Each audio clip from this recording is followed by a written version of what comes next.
नमस्कार। आज हम बात करने वाले हैं बिजली से जुड़े एक बहुत ही फंडामेंटल कॉन्सेप्ट के बारे में, जिसे हम इलेक्ट्रिकल रेजिस्टेंस और रेजिस्टिविटी कहते हैं। अच्छा, चलिए एक सवाल से शुरू करते हैं जो हम सबने कभी ना कभी सोचा होगा। क्या कभी ऐसा हुआ है कि एक लंबा चार्जर केबल छोटे वाले से फोन को धीरे चार्ज करता है? इस पहेली को सुलझाने के लिए ना हमें बस थोड़ी सी फिजिक्स की मदद लेनी होगी।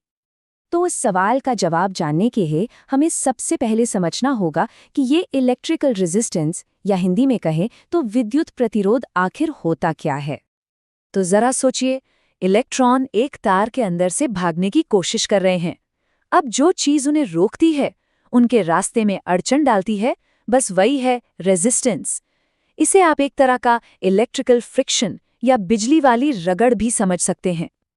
और इन तीनों मतलब वोल्टेज, करंट और रेजिस्टेंस के बीच का जो रिश्ता है ना, उसे समझाता है ओहम का नियम।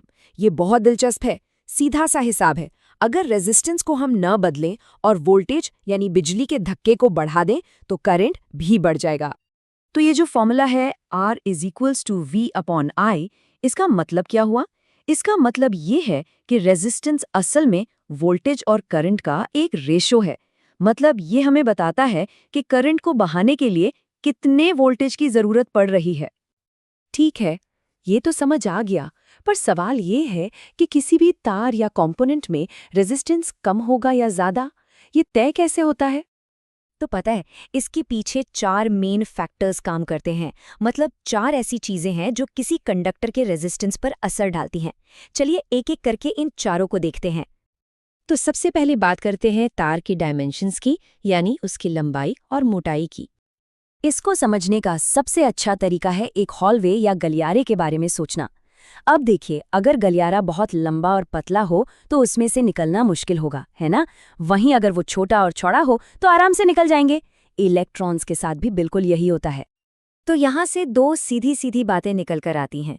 पहली, तार जितना लंबा होगा रेजिस्टेंस उतना ही ज्यादा होगा, ये एकदम डायरेक्ट रिश्ता है। और दूसरी बात, तार जितना मोटा होगा मतलब उसका एरिया जितना ज्यादा होगा, इलेक्ट्रॉन्स को निकलने के लिए उतनी ज्यादा जगह मिलेगी और रेजिस्टेंस उतना ही कम हो जाएगा। ये उल्टा रिश्ता है। लेकिन बात सिर्फ लंबाई चौड़ाई पे खत्म नहीं होती। तार किस चीज का बना है, मतलब उसका मटेरियल क्या है और उसका तापमान कितना है, ये भी बहुत मायने रखता है। जैसे कि कॉपर या तांबे को लीजिए, उसमें इतने सारे फ्री इलेक्ट्रॉन्स होते हैं कि वो करंट को आसानी से बहने देता है, इसीलिए वो एक अच्छा कंडक्टर है। दूसरी तरफ कांच को देखिए, उसमें फ्री इलेक्ट्रॉन्स लगभग न के बराबर होते हैं। और टेम्परेचर का क्या रोल है? देखिए, जैसे ही तार गर्म होता है, उसके अंदर के एटम्स बहुत तेजी से वाइब्रेट करने लगते हैं। इससे होता ये है कि इलेक्ट्रॉन्स का निकलना मुश्किल हो जाता है। वो बार बार टकराते हैं, मतलब एक तरह का ट्रैफिक जैम लग जाता है और रेजिस्टेंस बढ़ जाता है। तो अब तक हमने लंबाई, मोटाई, मटेरियल और टेम्परेचर की बात की। अब इन सबको मिलाकर एक बड़े और ज्यादा फंडामेंटल कॉन्सेप्ट पर आते हैं, जो हमें किसी मटेरियल की असली पहचान बताता है। तो ये तो हम जान चुके हैं कि रेजिस्टेंस यानी R लंबाई यानी L के सीधे प्रोपोर्शनल है और एरिया यानी A के इन्वर्सली प्रोपोर्शनल।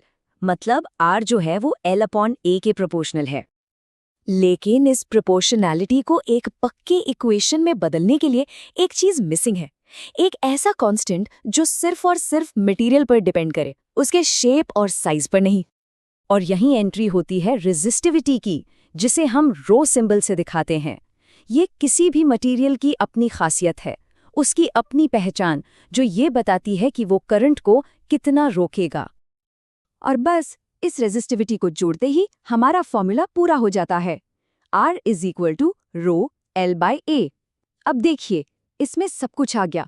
मटेरियल की खासियत रो और ऑब्जेक्ट का शेप और साइज L और A। अब जरा इस टेबल पर नजर डालिए।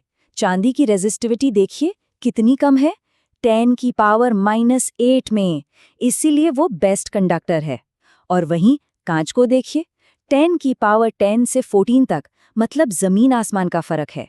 ये दिखाता है कि मटेरियल कितना मायने रखता है।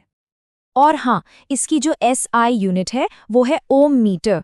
ये बस एक स्टैंडर्ड तरीका है ताकि हम अलग-अलग मटेरियल्स की रेजिस्टिविटी को एक ही पैमाने पर माप सकें और कंपेयर कर सकें। तो सबसे जरूरी बात जो हमें याद रखनी है वो ये है, रेजिस्टेंस एक ऑब्जेक्ट की प्रॉपर्टी है जो उसके आकार पर निर्भर करती है, लेकिन रेजिस्टिविटी वो मटेरियल की अपनी प्रॉपर्टी है। एक तांबे के तार का रेजिस्टेंस अलग हो सकता है, पर तांबे की रेजिस्टिविटी हमेशा एक ही रहेगी। अब सवाल ये उठता है कि ये सब जानना इतना जरूरी क्यों है? क्योंकि अगर हम रेजिस्टिविटी को समझ लें तो हम ऐसे नए नए मटेरियल्स बना सकते हैं जो हमारी टेक्नोलॉजी में क्रांति ला दें। सोचिए, क्या हम ऐसे मटेरियल बना सकते हैं जो बैटरी से लेकर सुपरकंडक्टर तक हर चीज को बदल कर रख दें? भविष्य के दरवाजे यहीं से खुलते हैं।